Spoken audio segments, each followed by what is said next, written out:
In this video, I will show you how to disable or enable NSFW, also known as Not Safe for Work, explicit content on Discord.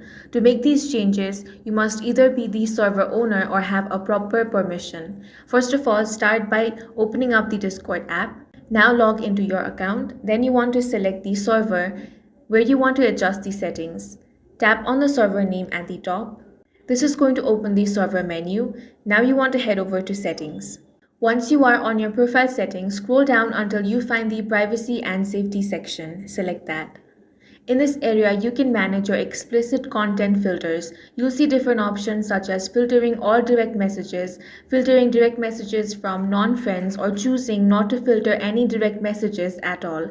These settings determine whether explicit images or content are allowed or blocked in your DM. If you want to disable NSFW filtering, select the option that says Do not filter direct messages.